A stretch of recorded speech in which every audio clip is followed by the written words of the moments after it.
The global renaissance of magic. Reality seems so simple. We just open our eyes and there it is.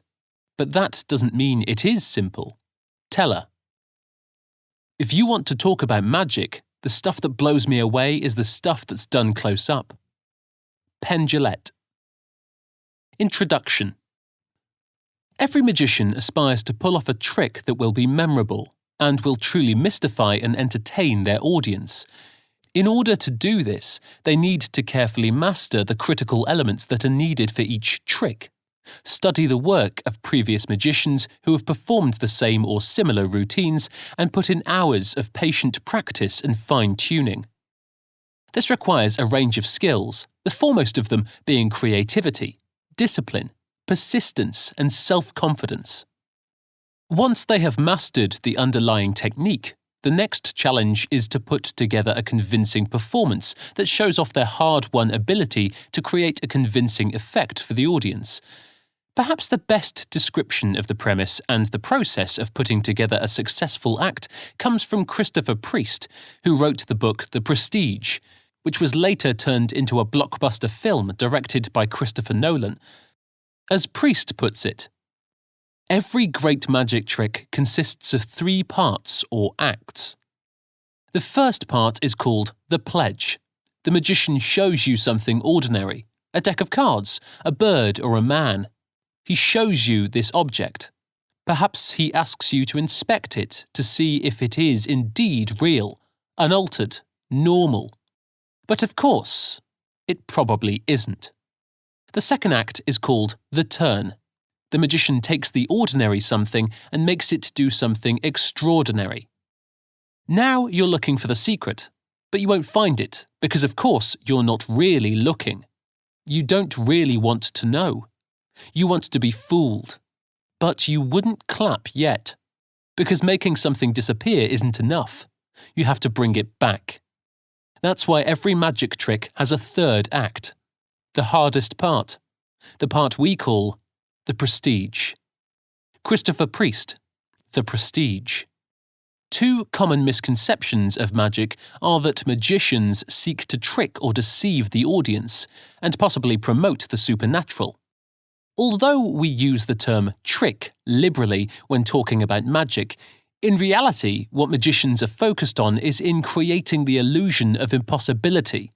Most magicians today dislike claiming that their work deals with the supernatural, as it will only end up damaging their aesthetic and identity as creators of the impossible.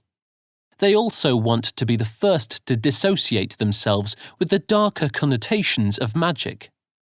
However, in many cases, these performers do rely on visual, optical, and cognitive illusions, special effects like gunshots, explosions, etc., and secret devices or gimmicks to execute their tricks. Visual illusions rely on the brain's misperception of what is seen.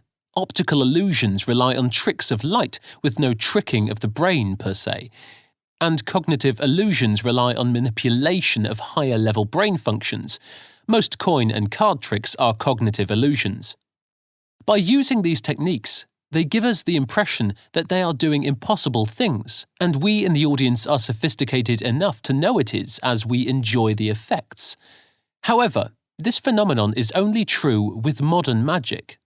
Most historical accounts of magic do not draw such a clear distinction between the real and the supernatural, and as we shall see, magic has been used as a vehicle for perpetuating a variety of dubious and unverifiable claims over its centuries of existence. The word magic itself has therefore carried negative connotations throughout much of history.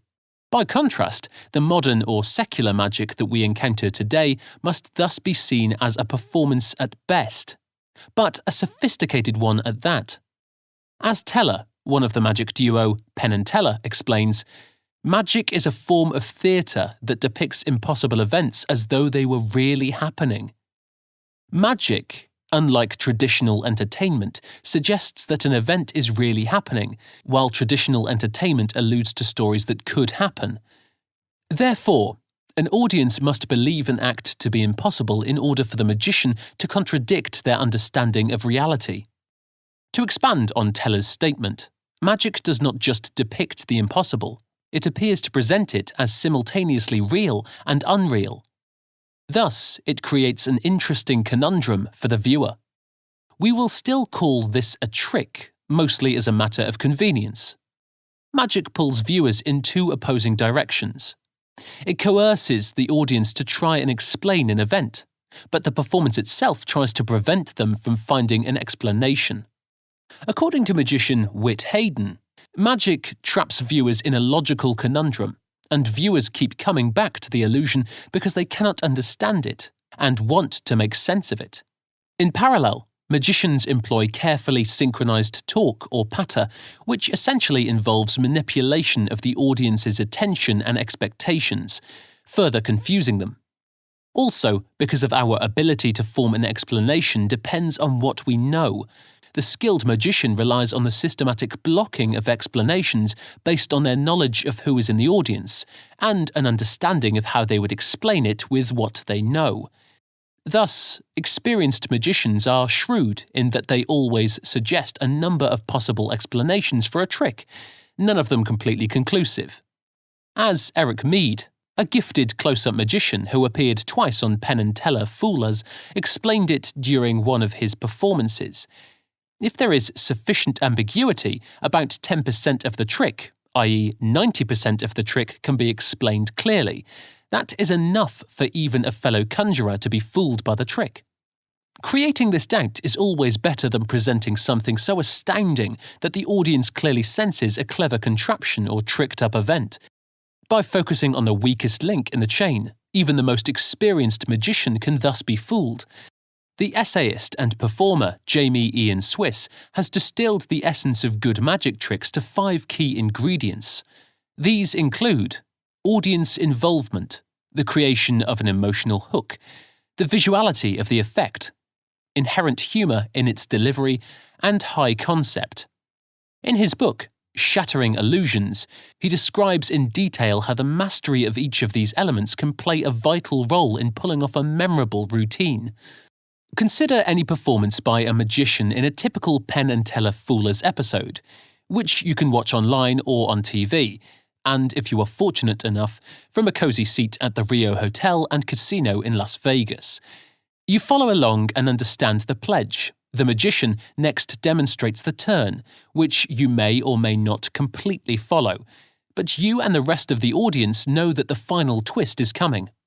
The prestige can make or break the trick, but this is the climax that everyone has been waiting for. We expect and perhaps wish for the magician to fool Penn and Teller, but on the other hand, you also expect to discover the secret of the trick before they do.